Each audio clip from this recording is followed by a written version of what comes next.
কথায় বলে আপনার গর্ব পড়শির ঈর্ষার কারণ। একদিকে ভারতের ক্রমবর্ধমান আর্থিক উন্নতি আর অন্যদিকে কূটনৈতিক বার্তা। জানেন কি, এর ফলে একেবারে ঈর্ষায় জ্বলে পুড়ে মরছে পড়শি ওই পাকিস্তান। একটানা অস্থিরতা, সংঘর্ষ আর পাকিস্তান বিরোধিতার আবহেই 27 জুলাই সোমবার থেকে পাক অধিকৃত কাশ্মীরে শুরু হয়েছে ভোট গ্রহণ। নির্বাচন নিয়ে ইতিমধ্যেই চাপে পাকিস্তানের শাসকরা।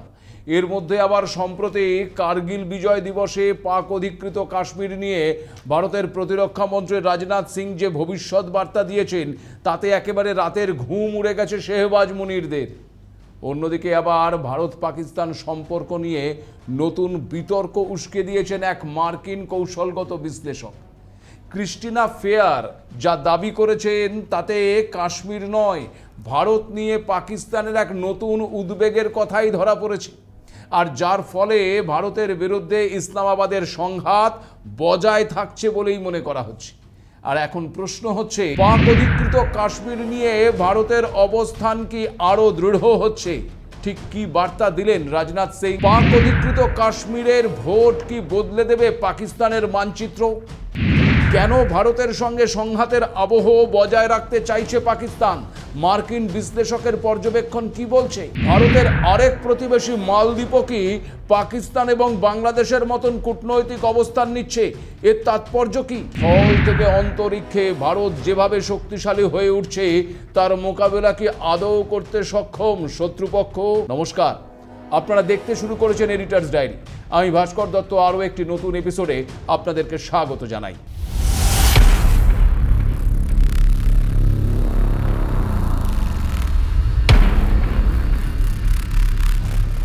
পাক অধিকৃত কাশ্মীর জুড়ে যেতে পারে ভারতের সঙ্গে। এক মাস আগেই গত 11 জুন এই এডিটরস ডায়েরির একটি এপিসোডে এই সম্ভাবনার কথা আপনাদেরকে জানিয়েছিলাম। এবার সেই বার্তাই দিচ্ছেন ভারতের প্রতিরক্ষা মন্ত্রী রাজনাথ সিং। তবে কি সত্যি এবার ভারত ফিরে পেতে চলেছে প্রায় 77 বছর আগে দখল হয়ে যাওয়া ওই কাশ্মীরের অংশ? ভাবছেন কেন এ কথা বলছি, তাই তো? এ কথা বলছি তার কারণ, কার্গিল বিজয় দিবসের 27তম বার্ষিকীতে দাঁড়িয়ে লাদাখের দ্রাস থেকে পাকিস্তানকে এক ঐতিহাসিক এবং চূড়ান্ত হুঁশিয়ারি দিয়েছে ভারত। পাকিস্তানের সঙ্গে ভারতের সম্পর্ক কোন পথে এগোবে তা নিয়ে কার্গিল বিজয় দিবসের মঞ্চ থেকে স্পষ্ট বার্তা দিয়েছেন প্রতিরক্ষা মন্ত্রী রাজনাথ সিং। তিনি সাফ জানিয়ে দিয়েছেন, পাকিস্তানের সঙ্গে যদি কোনো আলোচনা হয় তাহলে তা একমাত্র বিষয় হবে ওই পাক অধিকৃত কাশ্মীর বা পিওকে। প্রতিরক্ষা মন্ত্রী রাজনাথ সিং এর কথায়, জম্মু কাশ্মীর যেমন ভারতের অবিচ্ছেদ্য অংশ, তেমন ওই পিওকেও ভারতেরই অংশ। তার অভিযোগ, সেই অঞ্চলকে দীর্ঘদিন ধরেই অবৈধভাবে দখল করে রেখেছে পাকিস্তান। তাই ভবিষ্যতে ইসলামাবাদের সঙ্গে কোনো দ্বিপাক্ষিক আলোচনা হলে তা হবে শুধুমাত্র ওই পিওকে নিয়েই, অন্য কোনো ইস্যুতে নয়। এদিকে আপনাদের আগেও এই এডিটরস ডায়েরির এপিসোডে জানিয়েছিলাম যে পাকিস্তান অধিকৃত কাশ্মীরের ভেতরেই বাড়ছে কিন্তু অস্থিরতা। গত কয়েক মাস ধরে সেখানে একের পর এক বিক্ষোভ উত্তপ্ত পরিস্থিতি তৈরি করেছে। বহু জায়গায় বিক্ষোভকারীদের সঙ্গে নিরাপত্তা বাহিনীর সংঘর্ষের ঘটনাও ঘটেছে। বিভিন্ন প্রতিবেদনে আবার দাবি করা হয়েছে এই সংঘর্ষে প্রাণহানির ঘটনাও ঘটেছে এবং বহু মানুষ আহত পর্যন্ত হয়েছেন। আপনাদের এই কথাও জানিয়েছিলাম যে এই বিক্ষোভের নেপথ্যে ছিল জয়েন্ট আওয়ামী অ্যাকশন কমিটি নামে একটি সংগঠন, কিন্তু সেই সংগঠনকেই নিষিদ্ধ ঘোষণা করেছে আবার ওই পাকিস্তান সরকার। আর এরপর থেকে ক্ষোভ আরও বেড়েছে বলেই অভিযোগ। সেখানকার সাধারণ মানুষের একাংশের দাবি, তাদের কণ্ঠস্বর দমন করতেই এই পদক্ষেপ নেওয়া হয়েছে। পিওকের মানুষ আর ওই শেহবাজ মুনিরদের সরকারকে মানতে রাজি নয়। তার প্রমাণ, গত 5 জুলাই আব্বাসপুরের স্পোর্টস স্টেডিয়ামে প্রায় 40,000 মানুষের একত্রিত হয়ে ওই পাকিস্তান সরকারের দমন পীড়নের বিরুদ্ধে এক বিশাল প্রতিবাদ সমাবেশ দিচ্ছে। এছাড়াও জয়েন্ট আওয়ামী অ্যাকশন কমিটির নেতৃত্বে পরবর্তীতে একাধিক দাবি নিয়ে এক লং মার্চ আয়োজিত হয়েছে। সে কথাও আপনাদেরকে জানিয়েছি। আসলে ওই পাকিস্তান বা পাক অধিকৃত কাশ্মীরে ক্ষোভ নতুন নয়। দীর্ঘদিন ধরে এই অর্থনৈতিক সংকট, বেকারত্ব, মূল্যবৃদ্ধি, নাগরিক পরিষেবার অভাব এবং একের পর এক সরকারি বিধিনিষেধ নিয়ে অসন্তোষটা কিন্তু জমেছিল। তার ওপর সাম্প্রতিক কড়াকড়ির জেরে খাদ্য সামগ্রী, ভর্তুকিযুক্ত গম এবং প্রয়োজনীয় ওষুধের সরবরাহ নিয়েও সমস্যা তৈরি হয়েছে বলে অভিযোগ। আর সবচেয়ে বড় অভিযোগ বিদ্যুৎ নিয়ে। স্থানীয়দের দাবি, পাকিস্তান বা পাক অধিকৃত কাশ্মীরে জলবিদ্যুৎ উৎপাদনের বিপুল সম্ভাবনা থাকলেও সেই সুবিধে সাধারণ মানুষ পান না। দিনের পর দিন দীর্ঘ সময় বিদ্যুৎ না থাকার অভিযোগ রয়েছে তাদের, অথচ বিদ্যুতের বিল দিতে হয় তুলনামূলকভাবে অনেক বেশি। ফলে প্রশ্ন উঠছে, যে অঞ্চলের সম্পদ, সেই সম্পদের সুবিধে কি আদৌ পাচ্ছেন সেখানকার সাধারণ মানুষ, নাকি বছরের পর বছর শুধুই বঞ্চনায় তাদের সঙ্গী হয়ে রয়েছে? এই উত্তপ্ত পরিস্থিতির মাঝেই 27শে জুলাই মানে সোমবার থেকে পিওকের বিধানসভা নির্বাচনের প্রথম দফার ভোট গ্রহণ শুরু হয়েছে। প্রথম দফায় মিরপুর ডিভিশনের 13টি আসনে কড়া নিরাপত্তার মধ্যে দিয়ে ভোট গ্রহণ হয়েছে। সহিংসতা এড়াতে পাকিস্তান প্রশাসন পাঞ্জাব প্রদেশ থেকে 14,000 অতিরিক্ত পুলিশ কর্মী মোতায়েন করেছে। মুজাফফরবাদ এবং পুঞ্চ ডিভিশনে পরবর্তী দফাগুলোতে এই ভোট হবে। একদিকে এই জ্যাক এবং পাকিস্তানের প্রধান বিরোধী দল ইমরান খানের পিটিআই এই নির্বাচনকে সম্পূর্ণ বয়কট করেছে। তাদের অভিযোগ, পাকিস্তান সেনাবাহিনী এবং সেদেশের মূল রাজনৈতিক দলগুলো 12টি শরণার্থী আসনের অপব্যবহার করে সেখানে নিজেদের পছন্দের পুতুল সরকার গড়তে এই ইলেকশন ইঞ্জিনিয়ারিং বা ভোট কারচুপি করছে। তাই তারা সাধারণ মানুষকে ভোট কেন্দ্রে না যাওয়ার জন্য আহ্বান জানিয়েছেন এবং ওআইসি এর কাছে পাকিস্তানের মানবাধিকার লঙ্ঘনের বিরুদ্ধে আন্তর্জাতিক হস্তক্ষেপ পর্যন্ত দাবি করেছে।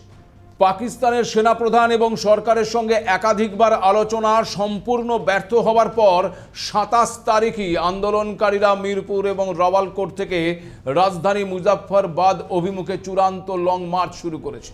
শেষ খবর পাওয়া পর্যন্ত জানা গেছে, প্রশাসন রাস্তাঘাট ব্লক করলেও হাজার হাজার বিক্ষোভকারী পায়ে হেঁটে এগিয়ে চলেছেন। দেখুন, এই পরিস্থিতি সম্পর্কে ভারতের বিদেশ মন্ত্রক আগেই কিন্তু সাফ জানিয়ে দিয়েছিল যে এই বিক্ষোভ পিওকেতে পাকিস্তানের কয়েক দশকের শোষণেরই ফল। তাই আন্তর্জাতিক স্তরে ওই পাকিস্তানকে জবাবদিহির আওতায় আনার আহ্বানও জানিয়েছে নয়াদিল্লি। বিভিন্ন প্রতিবেদন এবং সামাজিক মাধ্যমে ছড়িয়ে পড়া কিছু ভিডিওতে দেখা গেছে, বিক্ষোভের সময় পিওকের কয়েকজন আন্দোলনকারী ভারতের তিরঙ্গা ওড়াচ্ছেন এবং ভারতের কাছে সাহায্যের আবেদন জানাচ্ছেন।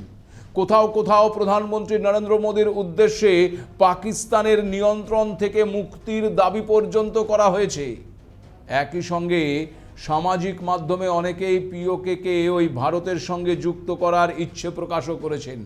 আর ঠিক এই আবহেই প্রতিরক্ষা মন্ত্রী রাজনাথ সিংয়ের বক্তব্য বেশ তাৎপর্যপূর্ণ বলেই কিন্তু মনে করা হচ্ছে।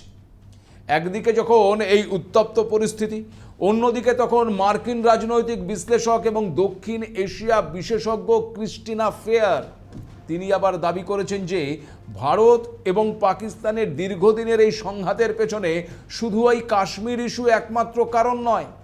কাশ্মীর সমস্যার সমাধান হলেও পাকিস্তানের ভারত বিরোধী নীতিতে খুব একটা পরিবর্তন হবে না। কেন জানেন?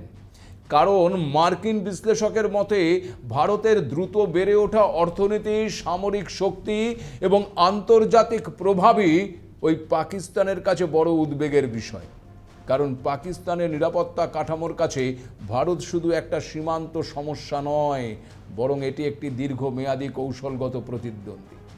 ফিয়ারের মতে কাশ্মীর ইস্যুর আড়ালে রয়েছে আরও এক বড় প্রতিযোগিতা, আর তা হলো দক্ষিণ এশিয়ায় ভারতের বাড়তে থাকা প্রভাব।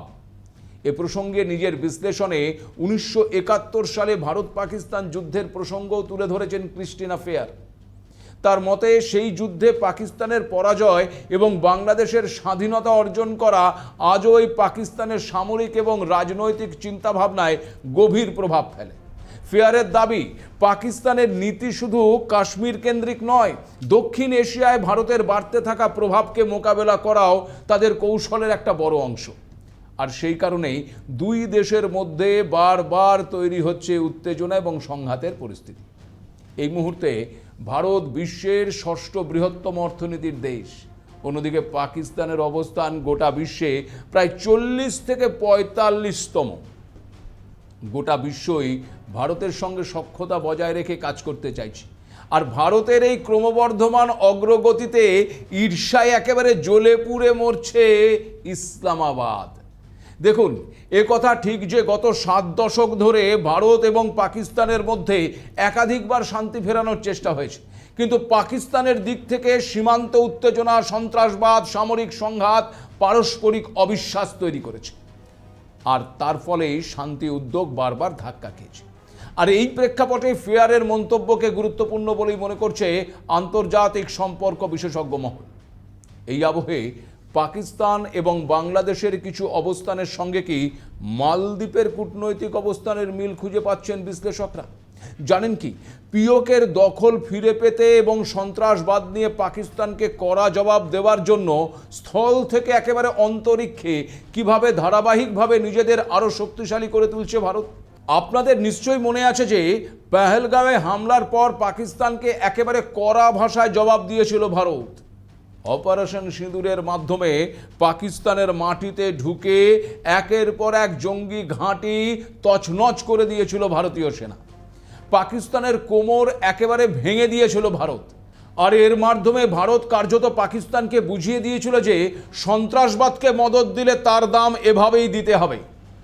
কার্গিল বিজয় দিবসের দিন সেই বার্তাকেই কিন্তু আরও জোরালো করেছেন প্রতিরক্ষা মন্ত্রী রাজনাথ সিং।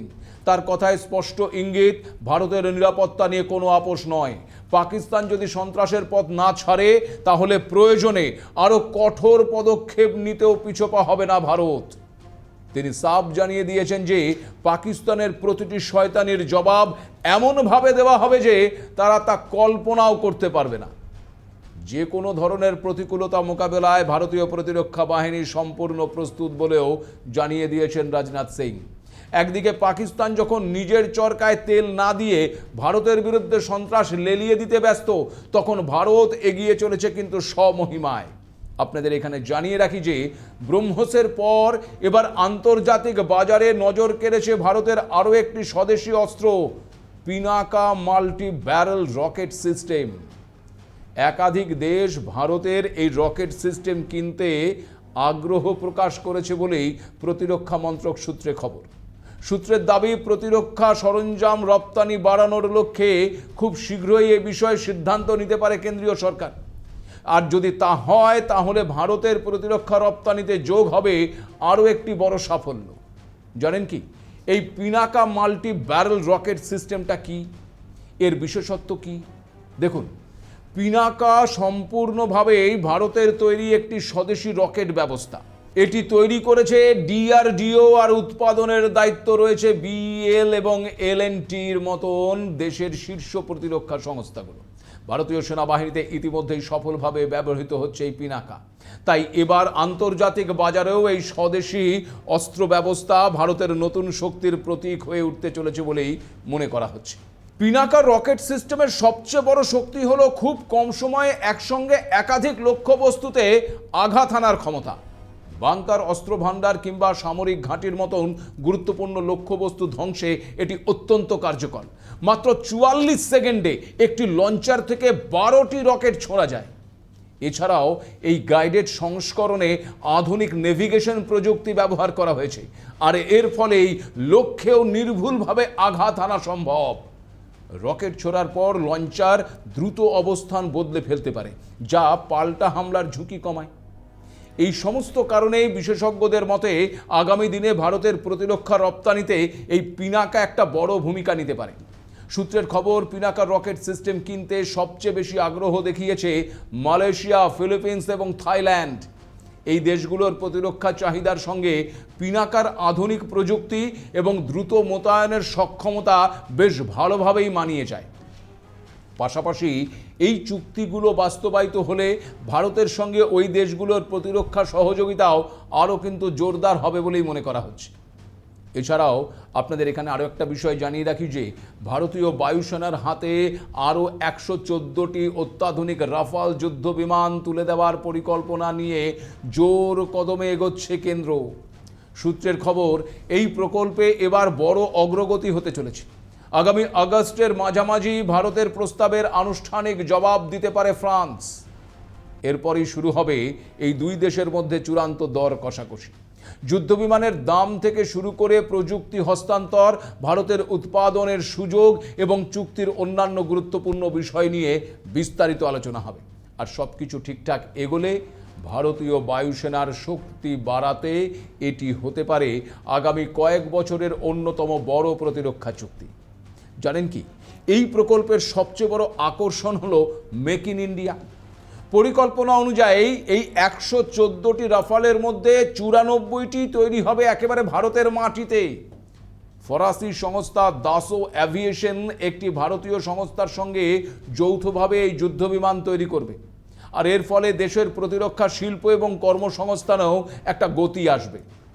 আপনাদের এখানেও আর একটা বিষয় জানিয়ে রাখি, ভারতীয় বায়ুসেনা ইতিমধ্যেই 36টি রাফাল ব্যবহার করছে এবং নৌসেনার জন্য আরও 26টি রাফাল মেরিন কেনার চুক্তিও চূড়ান্ত পর্যায়ে রয়েছে।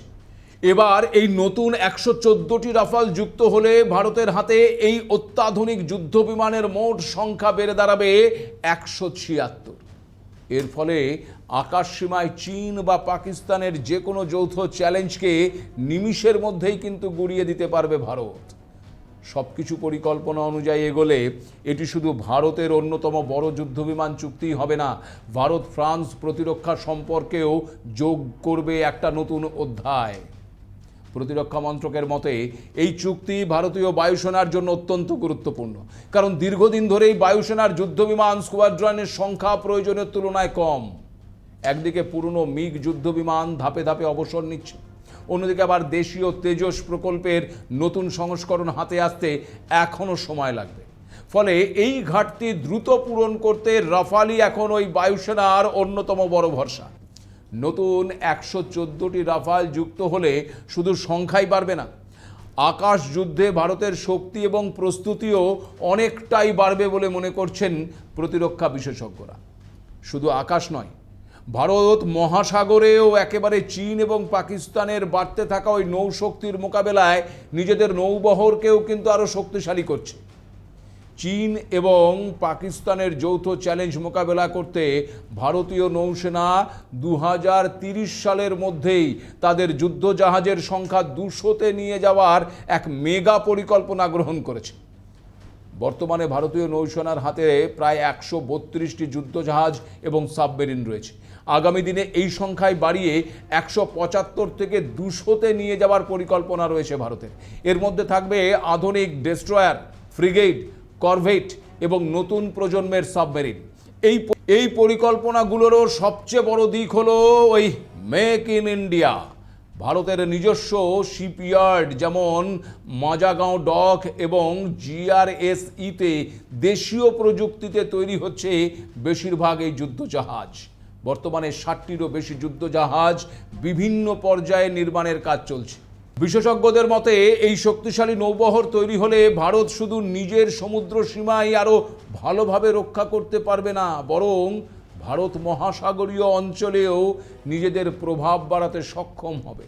পাশাপাশি চীনের ক্রমবর্ধমান ওই নৌ তৎপরতার মোকাবেলাতেও এটা একটা গুরুত্বপূর্ণ ভূমিকা নেবে। শুধু তাই নয়, ভারতের তৃতীয় বিমানবাহী রণতরী বা থার্ড এয়ারক্রাফট ক্যারিয়ার নিয়ে অন্তত সাম্প্রতিক এবং চমকপ্রদ একটি আপডেট সামনে এসেছে। আগে ভাবা হয়েছিল এটি একটি সাধারণ বিশাল যুদ্ধজাহাজ হবে, কিন্তু আধুনিক যুদ্ধের রণকৌশল মাথায় রেখে এটিকে সম্পূর্ণ নতুনভাবে একটি হাইব্রিড অ্যাভিয়েশন প্ল্যাটফর্ম হিসেবে ডিজাইন করা হয়েছে। ভাবছেন এর মানে কি? তাই তো, এর মানে হলো এই যুদ্ধজাহাজ থেকে শুধু যুদ্ধ বিমান উড়বে না, বরং এটি থেকে একসঙ্গে বিপুল সংখ্যক আধুনিক স্টিলথ ড্রোন, সোয়ার্ম এবং ড্রোনের ঝাঁক ওই শত্রুদের ওপর বিধ্বংসী হামলা চালাতে পারবে। মাঝ সমুদ্রে চীন বা পাকিস্তানের নৌবাহিনী কোনো চাল চালার আগেই এই ড্রোন প্রযুক্তি তাদের নিমেষের মধ্যে ধ্বংস করে দেবে। ফলে একটা বিষয় পরিষ্কার যে জল, স্থল এবং আকাশ সব দিক থেকেই যে কোনো শত্রুর আক্রমণ কড়াভাবে প্রতিহত করতে ভারত একেবারে প্রস্তুত। তবে ভারত শুধু সামরিকভাবেই তৈরি হচ্ছে এমনটা নয়, কূটনৈতিক মঞ্চেও কড়া নজর রাখছে। যেমন ধরুন, মালদ্বীপের প্রেসিডেন্ট মুইজ্জু পাকিস্তান এবং বাংলাদেশের সুরে সুর মিলিয়ে সার্ক জোটকে আবার সক্রিয় করার এবং মধ্যস্থতা করার প্রস্তাব দিয়েছেন।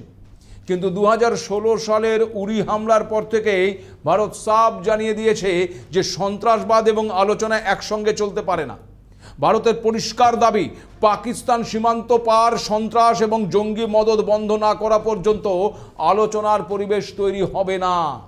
আর এর জেরেই ওই 2016 সালের পর থেকে সার্ক কার্যত নিষ্ক্রিয় হয়ে পড়েছে। বিশেষজ্ঞরা মনে করছেন, মালদ্বীপ, বাংলাদেশ বা ওই পাকিস্তান যতই সার্ক পুনর্জীবনের চেষ্টা করুক না কেন, ভারতের সবুজ সংকেত ছাড়া তা কখনোই সম্ভব নয়। আসলে ভারত এখন আর ওই সার্কের ওপর নির্ভরই করে না।